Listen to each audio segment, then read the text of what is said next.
Hey guys, Major League Fishing Pro Andy Montgomery giving you my, I ain't gonna say Okeechobee recap, Okeechobee overview, because this is everything from the time we get there all the way through practice, through competition, just everything that went on that week at Okeechobee, which was stage 2 of our season. So when I got to Okeechobee, the weather was really stable.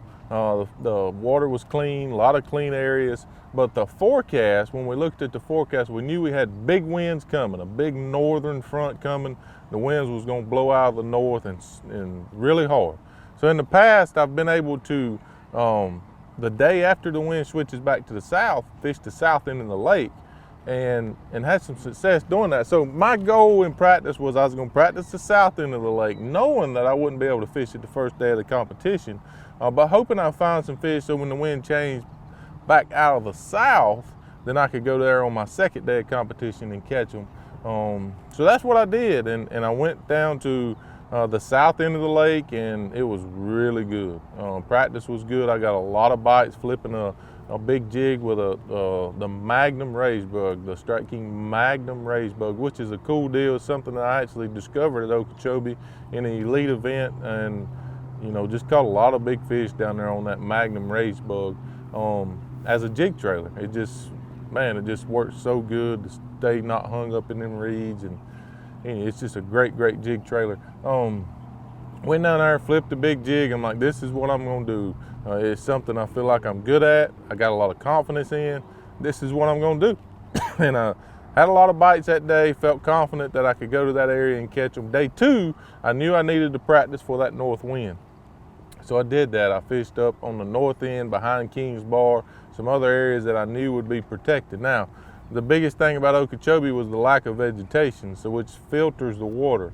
So I got a lot of bites that day, probably not quite as good as my first day, but still had a lot of bites. I knew some of them was big ones. It was just really exciting. But here comes that north front, and them Florida bass do not like it, and there's a lot of variables at Okeechobee that you have to deal with. That the fish are more affected by north fronts because it's so shallow. Number one, big winds blow, it can create a wind tide, so water can come up on the whichever end the wind's blowing into, and it can fall where the wind's blowing out of. And what happened this time was that heavy wind, even the protected areas that got water sucked out of them, that tide effect caused them areas to get dirty too because there was no wind. So the first day I tried to start behind King's Bar, it was dirty. I knew I wasn't gonna catch them really fast, and then I just pretty much had to throw it out. I had to find an area that something was filtering the water, and that's what I did. So I went to like the North Shore area because the way the wind was blowing, I wanted to find an area where the way the wind was blowing, the water had to pass through a lot of grass, a lot of Kissimmee grass, because we didn't have the hydrilla to filter water. So I needed somewhere that passed through a lot of Kissimmee grass, reeds, something that the mud or the water would have to go through a lot, so the backside of it would stay clean, if that makes sense. And I went looking basically the first day of the tournament, and I knew a place called Tin House. I'd caught them in the past. The vegetation actually makes a hard turn to the west in this particular area. So coming out of the north, that north wind had to pass through a lot. So I thought maybe the outside edge, I wanted to fish the outside edge, and that was another big deal. I knew maybe the outside edge there would be a little bit cleaner, and it was. So I settled into that area, and I had a good day. I was in 5th. I only caught 4 or 5 bass, but I caught a couple big ones, and it was still a good day because fishing was so tough. The water had fell 20 degrees, and just had a good day. And I felt like going into day 2, the wind was going to change out of the south. I was going to be able to go down to the south end of the lake where I had such a great day of practice and really catch them and possibly win the first round. But when I got down there, the problem was that the lack of vegetation. The wind blows so hard, number one, and the lack of vegetation, that area didn't clean up as fast as it had in the past. Because in the past, when the wind switched directions, it would start clearing up almost immediately. But that didn't happen, and that area was just dead. And the wind was blowing hard that day, but it was blowing out of the south. So I was just stuck there. I'd caught enough the first day to make the cut, whether I caught a fish or not the second day. But I thought I could win there. So I just stuck it there. I only caught one fish. So now we move on into the knockout round. And so now I know I got to fish the north end. And I'm hoping, you know, some areas around Kingsbar or the Kissimmee River are cleared up enough for me to flip the reeds there. And that's what I did. I didn't even go down there to 10 House to start. I started my day right there at the mouth of the river. Was able to catch some fairly soon, quicker. It was warming up. Fish started biting a little moving baits. The thunder cricket came into play. I still flipped the jig, but I was able to just stay right there around the mouth of the Kissimmee River and put together a good tournament. I ended up like 18th, had a chance to make the cut. I was right there at the end of the day.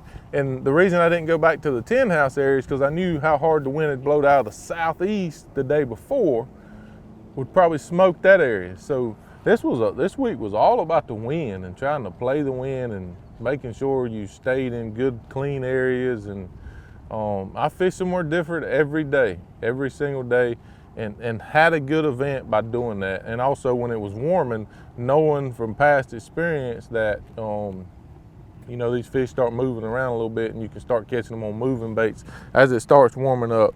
So my damage was done flipping a big jig with the Strike King Magnum Rage Bug on the back, which is, again, it's just a deadly, I mean, this is the one I flipped. It's still got teeth marks in it. It's just a deadly, deadly jig trailer down there. Love it. June bug in color, the 7/6 Custom Pro flipping stick. Again, we talked about this, I think maybe at Eufaula, where I had switched to the 7/6. You know, I'd flipped an 8-foot rod for so many years, and I used to flip a 7/6, didn't lose a whole lot of fish, and then I went to this 8-foot because that's what the trend shows. The bass fishing market trend showed all these anglers using 8-foot rods. That's what you got to do to flip big weights. But what I have found when I went back to this 7/6 is my hookup and land ratios went through the roof compared to the 8-foot rod, whether I'm flipping mats or flipping the big jig. So the 7/6 heavy Custom Pro was very key. On a big weight, a lot of people flip a super high speed reel, flipping big jigs or big weights.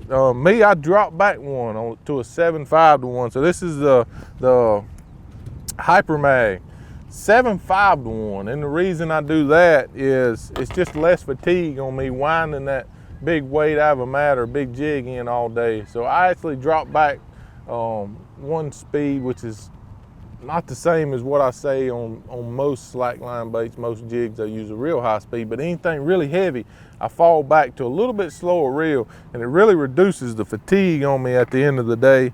My other weapon that I caught a few on was the Strike King Thunder Cricket.